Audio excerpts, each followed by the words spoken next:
열등감에 있어서는 정말 와 저는 이렇게 디테일하게는 처음 들어봤습니다. 강의로도 처음 들어봤고 어떤 책에서도 이 열등감에 있어서 이렇게 구체적으로 분석하시는 거는 못 본 것 같아요. 그러니까. 열등감에 거의 뭐 지존이신 것 같습니다. 그래서 우리 고 대표님이 저를 불렀지 않을까 생각합니다. 와 열등감 대통령. 근데 좋게 들리진 않네요. 그렇죠. 열등감을 이게 극복한 열등감 전문가. 네, 항상 뭐 이제 자신감, 우리 왜 긍정적인 면만 내세우잖아요. 열등감. 근데 열등감에 극복 대해서 대통령? 이건 없었거든요. 열등감 지식 대통령 하여튼 열등감에서 하여튼 거의 뭐 최고봉이라는 뜻입니다.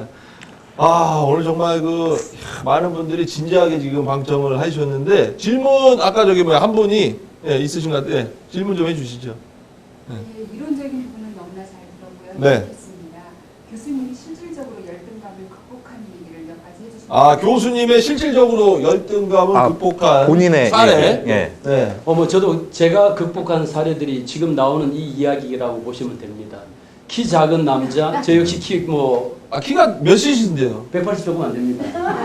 우리 고 대표님이랑 비슷하지만 넘을 줄 알았어요. 저는. 그렇게 이미 극복하셨네요. 네. 키 때문에 많이 좀 이렇게 그런 게 있으셨어요? 그런 적도 있죠.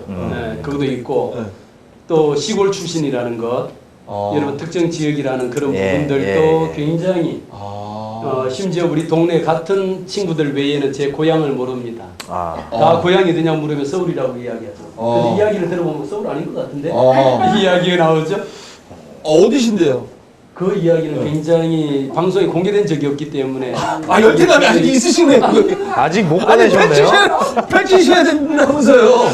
지금 펼치세요. 나와 있는 것 중에 하나 그게 제가 오늘 방송상 처음입니다. 최초로 저희 거기서 최초로 펼쳐주시죠. 저는 이미 펼쳤는데 방송에서 펼쳐도 될지 몰라갖고.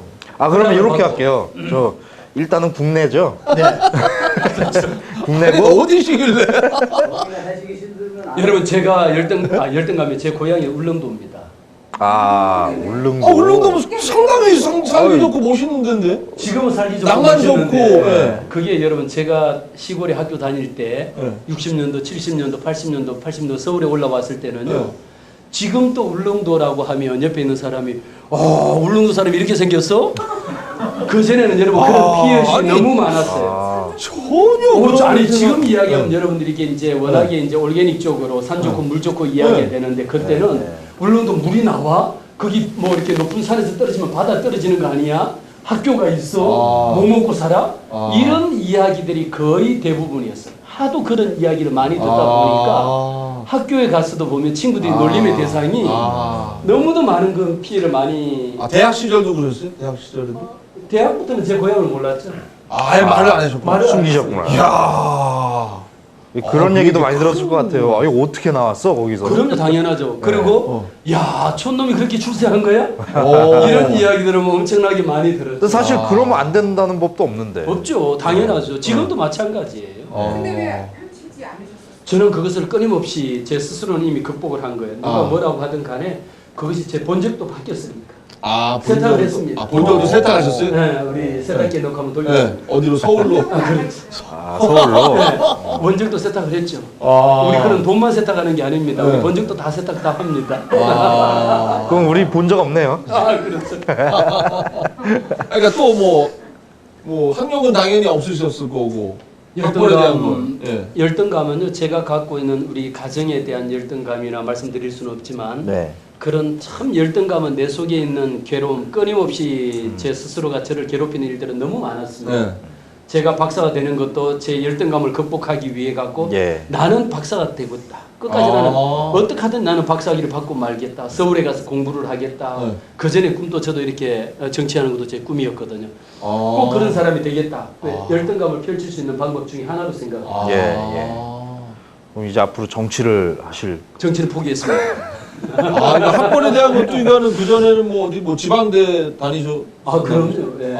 그래서 네. 지방대 이걸로는 안 되겠다 해서 박사까지 이렇게 목표를 하신 거네요. 네. 그리고 이루셨고. 그러니까 저도 학벌에 대해 저는 이제 공감이 진짜 많이 되는데 거의 뭐 제 이야기 저는 너무 100%다 와닿는 게 저는 아마 다 아시는 분들 아시고 제 학벌이 어디까지인지 아시죠? 유치원 중. 모르세요? 얘기 많이 했는데 저 고졸이에요. 예, 다들 근데 대학교 나온지 아셨죠? 예, 저는 강의 시작할 때 항상 처음에 얘기하는 게 이거예요. 저 고등학교 저 자퇴입니다. 저 항상 얘기해요. 지금 7년 동안에. 고졸이 아니죠. 예. 고졸이죠. 아 근데 고등학교 검정고시로는 제가 졸업자격 했는데 저는 항상 이거 큰 소리로 얘기하거든요. 그러면서 항상 얘기하죠. 근데 저보다 책 많이 본 사람 있습니까? 이렇게 또 얘기를 해요. 제가 저는 하여튼 뭐 몇천 권 많이 봤는데 아무도 그 다음에 저처럼 책 많이 쓴 사람 있냐? 그러니까 오히려 이게 크게 더 이 열등감이 어마어마하게 크게 저는 독보적인 제 장점이 크게 되거든요. 그게 오늘 제가 말씀드린 것처럼 자기가 갖고 있는 열등감을 감추지 않은 거예요. 그것을 이미 먼저 펼쳤기 때문에 끊임없이 그 속에 에너지가 만들어진 거죠. 이제 그런 게 있는 것 같아요. 펼치는 것도 맞는데 그만큼 제가 이걸 펼칠 수 있었다는 건 그렇게 책을 많이 봤기 때문에 책을 냈기 때문에 그렇게 당당하게 얘기할 수 있었던 거라고 생각을 하거든요. 만약에 내가 그래 고등학교 못하게 누가 얘기했어? 그게 자랑이냐? 했을 때 내가 만약에 책을 안 봤더라면 아마 이렇게까지는 못했을 것 같아요. 숨겼겠죠. 네. 그러니까 펼치는 것 플러스 뭔가 내가 당당한 그게 뭔가 갖춰져야 대학교 4년 졸업한 사람 이상의 뭔가를 내가 갖춰져야만 진정으로 뭔가 자신감이 생길 것 같다는 생각이 들거든요. 그래서 저도 말씀드린 게 열등감을 왜 펼치라고 하냐면 펼치면 그 다음에 할 수 있는 동기 유발들이 수많이 생겨요. 내가 이 부분을 새로 더 해야 되겠다. 이것을 더 노력해야 되겠다. 이런 일을 해야 되겠다. 그런 일들이 끊임없이 더 많이 생깁니다. 오히려 성공하신 분들 보면 그것을 자기 속에 있는 것, 자기 약점이라고 하는 것, 자기의 단점을 펼쳐놓고 그 다음에 끊임없이 보완해 나가는 거예요. 그런 부분들이. 아니, 저는 단 한 번도 부끄럽거나 참 이런 적은 없었던 것 같아요. 그러니까 책을 많이 보기 전에도 왜냐하면 그 사유가 저는 가난 때문에 집안을 먹여 살리기 위해서 그렇게 제가 한 거기 때문에 다시 제가 100번, 1000번 돌아가도 저는 아마 그런 상황이면 우리 집이 자퇴를 당연히 하죠. 예. 그리고 정말 실제로 이 훌륭하신 분들 자서전을 많이 보면 제가 그걸 발견했어요. 전 세계 역사상 그 과거부터 현재까지도 보면 학력이 낮을수록 위대한 분들이 더 많은 것 같더라고요. 학력이 낮을수록 에디슨, 링컨, 벤자민 플랭클린, 우리 세종대왕, 유관수, 김구 안 주고 다 학력이 뭐 서울대 아니지 않습니까? 근데 이런 분들이니까 저는 그래서 제가 그 엄원길 대장 그 책에서도 그런 걸 봤어요. 가장 높은 곳에 올라가려면 가장 낮은 데서부터 출발하면 된다. 그러니까 저는 어떻게 보면 이 학력이 낮다는 것도 큰 정말 높은 데 올라갈 수 있는 이 장점이자 이 큰 무기가 된다라고 생각을 하고 있죠. 제 강의에 실제적인 실존, 우리가 이렇게 쉽게 볼 수 없는 실존 인물을 만나서 너무 고맙습니다. 그리고 이제 한 가지 당부 말씀드리자면 이걸 보고 계시는 여러분들, 특히 학생분들이 계시다면 공부할 필요 없다라는 말 절대 아닙니다. 그건 아니에요. 그거는 이제 걸러서 들으시기 바랍니다. 좋아서 정말 아니 저도 그런 얘기를 한다니까요. 또 덧붙여서 강의 중간에 이제 저도 고등학교 많이 하는데 내가 만약에 정상적인 가정에 태어났다. 저는 생활하는데 어려움이 없었다. 저 지금 하버드 박사학위 갖고 있어요. 예. 근데 뭐 그런 게 뭐 전혀 중요하지 않다라는 거죠. 내가 가난하면 가난한 대로 더 열심히 하게 되는 거고 집안이 좋으면 좋은 대로 더 열심히 해서 정말 내가 집안이 풍족하면 그만큼 남보다 내가 더 좋은 혜택을 받았으면 많이 좀 더 베풀어야죠. 맞죠? 네. 박사님. 네. 예. 아주 뭐 지금 말씀하신 내용으로는 실제 우리 학생들이나 아마 이 열등감을 갖고 극복하고 열등감을 펼쳐서 오늘 이 자리에 이렇게 자존감, 자신감, 대통령이라고 자칭할 수 있을 만큼의 이렇게 충만한 에너지원을 갖고 있는 사람은 사실은 드물어요. 저도 많은 분들 만나지만 TV에서만 그 사이에 이렇게 보다가 오늘 와서 처음 만났지만 여러분 자신감 이보다 더 빵빵할 수 없잖아요. 너무 감사합니다. 그 정도로 대단한가요? 그럼요. 야, 내가 대단한 사람하고 같이 하고 있었구나. 우리한테 몰랐냐? 이제 알았네. 너무 가까이 있으면 모르다니까. 아니, 솔직히 얘기하면 저희 어머니는 저를 대단하게 생각 안 해요. 진짜예요. 전 그래서 그게 좀 나름대로 좀 열등감이라고 해야 되나? 어머니가 인정을 못 한다라는. 근데 그게 좀 있어요. 아까도 이제 박사님께서 말씀하신 게 자기애라는 거 있잖아요. 나 자신을 먼저 명품화해라. 내가 명품이라고 생각을 한다는 것 자체가 자기 사랑하는 마음이잖아요. 그게 일단은 기본적으로 베이스에 깔려 있으면 가능한 것 같아요. 네, 당연히 가능하죠. 그거 없으면요. 아무리 진짜 여러분 명품으로 휘감아도 자기 속에 있는 자기 사랑하는 자기애라든지 자기에 대한 확신이 없으면 별그릇 갖고 여러분 머리에서부터 발끝까지 치장해 보세요. 자신에 대한 당당함 절대 안 나옵니다. 성형수술요 10번 20번 해보세요. 집 밖에 못 나옵니다. 나중에는 성형 중독으로 끝날 수밖에 아, 그 없어요. 개인적으로 성형 지금 거의 뭐 눈 성형은 뭐 요즘엔 뭐 성형도 아니라고 하는데 티도 잘 안 나요. 요즘에. 솔직히 그럼 외모를 신체적으로 많이 컴플렉스 있는 사람들이 이거 하는 거에 대해서 외모 눈이라고 하는 것은 이렇게 네. 눈을 떴을 때 사물을 볼 수 있으면 됩니다. 네. 네, 굳이 그것을 네. 뭐 이렇게 앞트임 뒤트임 할 것까지 없고 있는 그대로 보시면 돼요. 예. 근데 그런 분들이 또 얘기하는 거는 내가 그래도 하도 얘기를 많이 들으니까 주변에서 네, 못생겼다는 얘기 조금 들으니까 이렇게 아직도 만들 수 있다라는 내가 거는. 돈백 정도 투자해서 하고 나면 또 사람들이 그 예쁘게 이상이 보니까 같이 바라니까요. 네. 그러니까 또 긍정적인 면도 있다라고 얘기를 하거든요. 또 그런 자기 속에 끊임없는 그는 이제 열등감보다 컴플렉스라고 할 수 있는 네. 건데 네. 자기 신체적인 결함으로 생각하는 것은 예를 들면 어떤 작은 비용으로 그 이상의 심리적인 만족감을 얻을 수 있다라면 그 네. 사람에게는 그것이 가장 네. 필요한 거죠. 네. 예. 우리가 갖고 있는 열등감하고 여러분 저 컴플렉스하고는 차이가 있어요. 예. 예. 그래서 그런 분은 오히려 그렇게 하는 것이 그 심리적인 만족감도 훨씬 더 갖고 아니, 저도 있을 수 그 있고. 예전에는 별로 이렇게 안 좋아했다가 이게 하고 나서 좋아지는 분들 이렇게 얘기를 듣고 자신감이 생겼다고 하니까 그렇죠. 그냥 자기가 원하면 그냥 네. 해도 되는데 그런데 우리가 굳이 그것을 그렇게 하지 않더라도 근데 너무 이렇게 권장하는 이거는 좀 아닌 것 같아요. 아니죠. 권장은 네. 아니죠. 지금 사회가 보면은 광고 TV에 보면 그런 성형만 프로그램 같은 것도 많고 네. 너무 이렇게 그런 걸 권장을 그렇죠. 많이 해요. 말씀드렸잖아요. 부모님들이 아이들에게 그런 게 수능 시험 잘 보면 몇 점 맞으면 1종, 몇 점 아, 이상 진짜 나오면 그래요? 2종, 몇 점 맞으면 와. 3종. 심지어 지금 5종 세트까지 패키지로 와. 오종, 눈, 갑니다. 네. 코, 여러분 그렇게까지 해서 최종적으로 양압까지를 턱, 포함이 되는 양압. 거예요. 아. 예? 그거를 이야기하는 이상은 여러분 그 아이 스스로가 나갔을 때에 네. 자기의 얼굴에 대한 자신감이 없죠. 네. 그러나 여러분 거기에 어떤 것보다 누가 뭐라고 하더라도 아니 이 정도 생겼으면 이러고 다니는 사람에게는요 더 이상의 필요한 것이 없어요. 아. 따로 우리가 이 영양 보충제를 먹을 이유가 없다라는 거예요. 그 자신 스스로가 명품이라 생각하면 돼요. 예. 괜찮습니다. 아 오늘 정말 좀 제가 사진을 아까 많이 찍었는데 그 이회수 선생님이 어떻게 뭐 아들 아들로, 예. 아들로 그분이 이 심리학에서 예, 최고 내분이요. 내분인데 예. 어떻게 보면 그분보다 더 멋진 말씀을 아 저도 놀랐습니다. 이야, 저도 아니. 너무너무 놀랐어요. 이건 또 이 위대한 스승이라고 이 예. 열등감이 열등감을 스승입니다. 와 그래서 위대한- 제가 말씀드리는 것도 열등감을 여러분 자기 속에 어. 스승으로 모시면 이게 결코 부끄럽지 않고 내 약점이 되지 않는 거예요. 그러니까 열등감이 많으면 많을수록 그러니까 대단한 사람이 되는 거 아니에요? 그럼요. 예. 많으면 많을수록 대신에 그걸 펼쳤을 때. 펼쳤을 때, 펼쳤을 그거, 때. 이거는 하나의 키는 이게 열등감을 펼치는데 이것을 자기 속에 감추면요.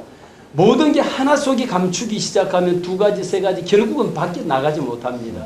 대인 기피 현상이 오죠. 그러면 스스로가 극단적인 선택을 할 예, 수밖에 예. 없다는 거죠. 학교에서 아이들이 예를 들어서 뭐 누가 못생겼다 그러면 그래 나 못생겼다 어쩔래 그게 답이라고. 이렇게 해야 된다는 거죠. 네. 나 못생겼어 막 이렇게 혼자서 막 울고 막 이렇게 하면 안 되고 그날 당당하게 여러분 울고 들어와서 거울 보고 엄마 나 이렇게 만들었냐 여러분 10번 100번 해보세요. 그 아이요. 그 어떤 누구도 자신감 채워줄 수 없고 성형을 한들 만족할 수가 없어요. 그래 나 이렇게 생겼다 왜? 그러니까 대표적인 게 연예인 또 여자 연예 박경림 씨가 네. 그러고 살았잖아요. 얼마나 그런 네. 거예요. 나 사각이야. 그래요. 네. 나 목소리 뭐 허스키야. 뭐 어때? 또 라디오 DJ 뭐 한 10년 가까이 하고 있잖아요. 아 장수하잖아요. 그게 이제 맞는 거 같아요. 이게 펼치는 게 이게 정답은 맞는 그거를 거예요. 펼치지 못하면 여러분 우리가 그 사이 방송 연예인들 많이 보시잖아요. 네. 학벌, 학력 위조한 거. 네, 맞아. 지금도 여러분 얼마나 시끄러운 거예요. 아니 유명- 그렇게 유명한 영어 강사도 강사들도 막 이렇게 막 자기가 표절하잖아요. 영어를 아니 그 정도 아, 영어 굳이 잘하면 진짜- 그 실력으로 했으면 되지 왜 굳이 그러니까 그거를 굳이 예? 안 속여도 되는데. 왜 속이는 거? 결국은 네. 뭡니까? 속이는 결과 네. 그냥 중도 하차하고 끝나잖아요. 오히려 고졸이면 고졸인데도 영어를 이렇게 잘해? 그럼 또 대단하게 볼 텐데. 영문학 박사보다 더 그거를 잘하잖아요. 뭐 왜 속여가지고 나한테 유학 나온 걸려서. 사람보다 더 잘하잖아요. 네. 그건 거예요 우리는요. 이런 부분을 자기 속에 있는 거 여러분 감출 것 하나 없어요. 저는 여러분 왜 이런 열등감이라고 하는 이런 강의를 저는 제가 웬만해서는 제 강의를 잘 이렇게 녹화하고 중계하는 강의는 안 해요. 방송에도 최초네. 제가 방송에도 와. 뉴스 인터뷰하면 인터뷰하지 강의를 오. 해갖고 유튜브 올리는 거 제가 별로 그렇게 좋아하지 않아요. 하지 않습니다. 그런데 제가 우리 고 대표님이 야, 온 것은 너무 영광이네. 열등감을 갖고 이것은 한번 내가 해줘야 되겠다. 왜? 이렇게 자신감 대통령이 있는데 자신감 속에는요 열등감을 펼치지 않는 한 결코 그 자신감이 나올 수가 없거든. 그래서 제가 이 키가 정말 우리 국민들이 갖고 있는 것. 이번에 미국에 여러분 2군데 대학 합격했다 해갖고 또 한 번 우리나라를 완전히 이상하게 그런 쇼를 했잖아요. 어디에서 왜 그런 거예요? 열등감이에요. 사기친 거예요. 국민을 사기치고 국가를 사기친 아니, 그러니까 거예요. 이미지가 국가 이미지가 많이 좀 안 좋아진 것 같아요. 완전히 여러분 미국 사람들 얼마나 놀렸겠어. 우리나라를 보면 네. 그거 그렇게 하지 않아도 그 친구는 이미 고등학교 그 학교 나온 것만으로도 정말 엑셀런트한 거예요. 그런데 그거를 여러분 어디 가고 여기 두 개 학교에서 공부를 할 수 있다? 그런 브릿지 개념이 만들어져 있지 않아요. 그 하나만 딱 들었을 때 제가 전에 EBS에서 그 생방하는데 그 이야기를 저 인터뷰 중에 이야기를 했는데 지나 보면 이것은 말이 안 되는 이야기다. 이야기할 거리가 안 된다라고 한마디로 이야기했던 거예요. 이야기 거리가 안 되죠. 예.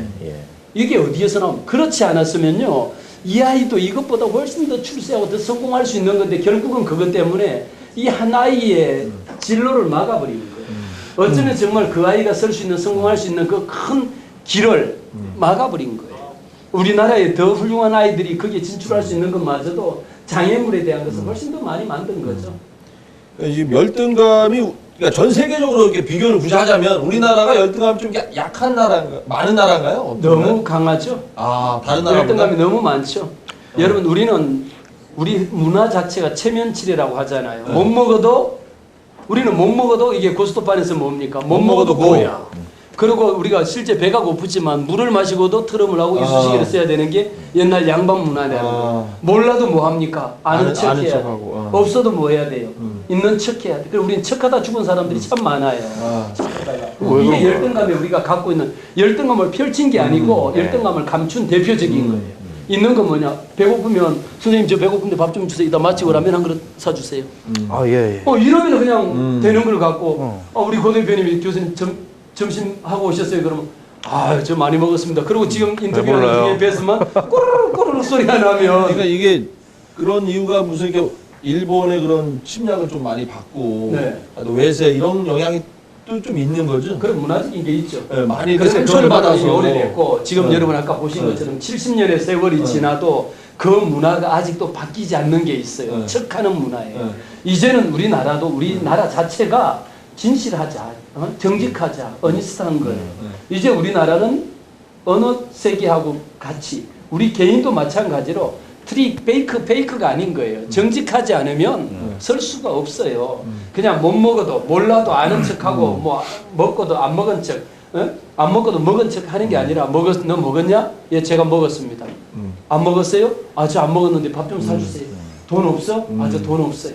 없으면 없다. 돈 없으면 없다라고 얘기를 얼마나 프리하고 얼마나 자유로운지 몰라요. 없는데 괜히 있는 척하면은 뭐 꺼주고 싶어도 그 다음부터 일이 꼬이는 거죠. 그렇죠. 그러니까 아까 다 말씀하신 그 뭐 구멍가게 뭐 떡볶이집을 하더라도 솔직하게 얘기를 하면 나중에 뭐 이렇게 뒤탈도 없는데 걸려가지고 또 이렇게 망신당할 일도 없는데. 그럼 당연하죠. 괴테가 그런 얘기를 했거든요. 뭐라고? 괴테가? 야, 괴테한테 괴테 그분한테 그런 얘기를. 정직보다 더 큰 재산은 없다고. 그렇죠. 괴테가 얘기를 했어요. 야, 어제 저녁에 잘라 그러는데 전화 와서 얘기를 하더라고요. 가끔 오늘 제가 이런 얘기를 오늘 하네. 이야기 하셨나 보죠? 야, 제가 온다고 미리 말씀을 강일구 씨도 보면 열등감이 좀 많이 있을 것 같은데. 있었는데 가장 큰 열등감이 예. 어떤 게 있었습니까? 촌에서 태어난 거. 촌에서? 예. 어디? 뭐 충남 천안. 그 촌스러 이게 막 이제 창피했어요? 제가 태어났을 당시에는 완전히 깡시골이었죠. 네. 아니 그때가 깡식으로서 우리는 어떻습니까? 그러니까 제가 그걸 끊겼다라는 거예요. 그죠? 천안은 그러니까 얼마나 어느 정도였냐면 천안도 그 정도로 느끼는구나. 여름방학 때 집에서 자고 일어나서 아침에 문을 열면 마당이 있거든요. 뒷산에서 뱀이 내려와서 또아리 틀고 있어요. 그 정도로 깡시골이었거든요. 그런 데서 살았구나. 네, 뭐 옆집에 숟가락이 몇 개인지 다 알고. 출세네. 아니 지금은 가면 못 찾아요. 그 동네 다 아파트 들어서 있고 그래서 몰라요. 근데 그땐 그랬거든요. 올라와서 서울에 전학을 와서 요것도 제가 열등감의 그 얘기인데 전학을 와서 첫날 이제 선생님이 소개를 해주잖아요. 자 오늘 전학 온 친구입니다. 자 이름 뭐지? 강일구입니다. 딱 그러고 이제 가서 앉았어요. 수업이 끝나고 쉬는 시간 애들이 다 몰려요. 저한테 와서 야 말해봐.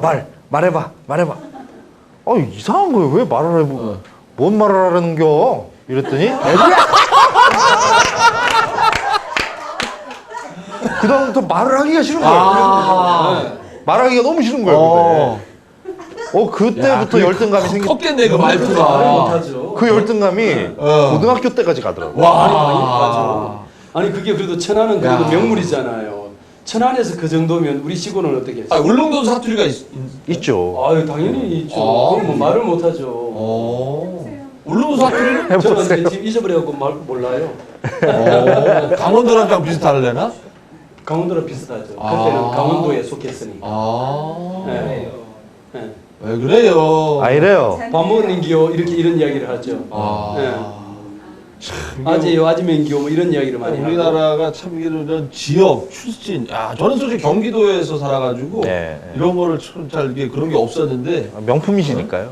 이게 지방의 이런 뭐 하여튼 경상도 출신이다 또 뭐 전라도 출신이다 이런 걸로도 지금 아직도 이게 많잖아요. 네. 이 지역 갈등. 감정이라든지 이런 거 정치적으로도 문제가 되는데 이런 걸 어떻게 해야 이걸 좀 이게 누가 가장 큰 책임이 그게 있습니까? 정치인들이 제일 책임이 져죠. 우리 그죠? 평소에는 괜찮아요. 네. 어느 방송에 네. 그러고 이게 되는 거고 네.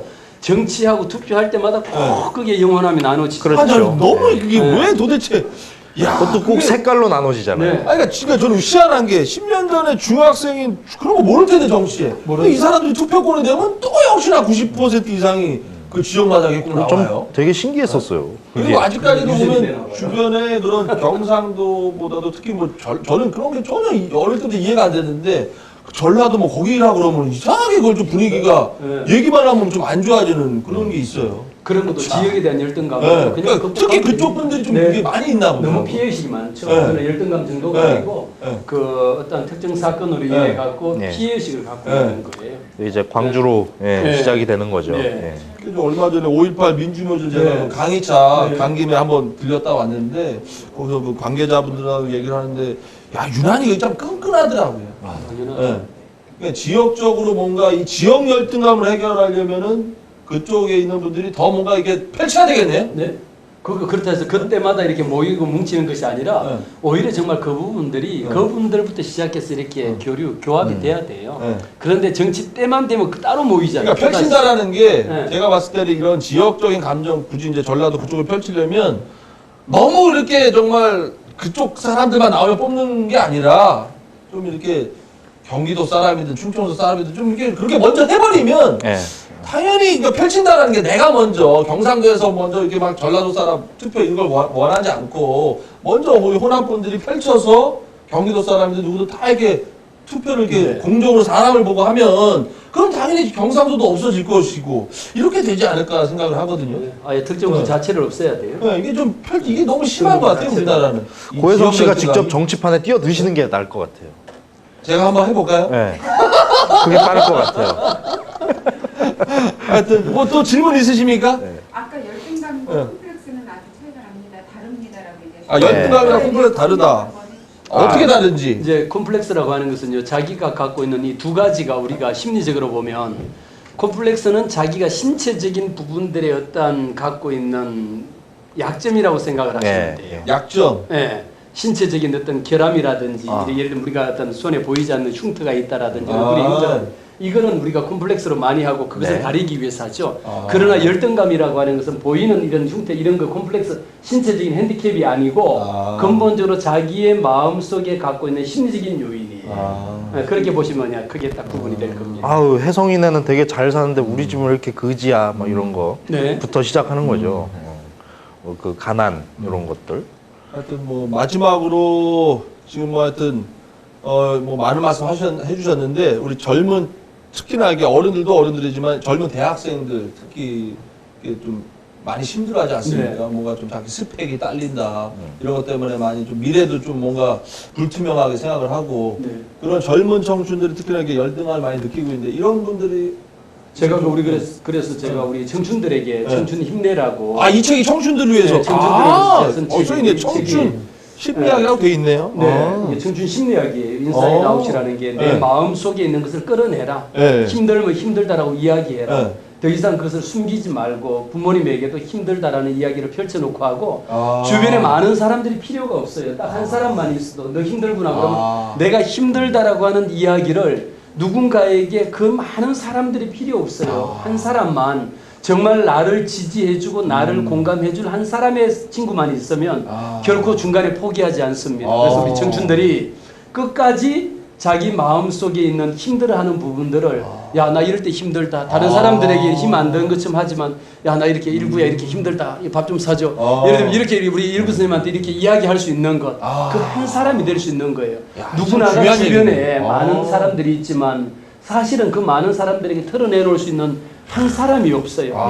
그래서 인사이드 아웃이라는 거는 청춘들에게 아프면 아프니까 청춘이다라고 이야기하잖아요. 여러분 아프니까 꼭 청춘이 아니에요. 네. 아프면 환자예요. 정말. 그 아픔을 털어내놓고 이야기하고 받아줄 수 있는 사람 그 한 사람이 옆에 꼭 만들어라는 거예요.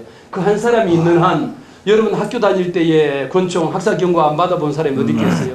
그랬는데 옆에 있는 친구가 야 너 저 학사 경고 받았다고 내 친구가 학사 경고를 받다니 나는 너같이 부끄러운 놈하고 친구 안 한다 이게 아니에요. 오히려 그렇게 얘기하는 사람하고는 정리해버려야지. 정리하고 봐야죠. 야 학사 경고 난 아직 안 받아봤는데 학교 다닐 때 학사 경고 한번 받지 않으면 그게 학교 다니는 추억이 없잖아. 그럼요. 다음 학기에 내가 받을게. 괜찮아 화이팅.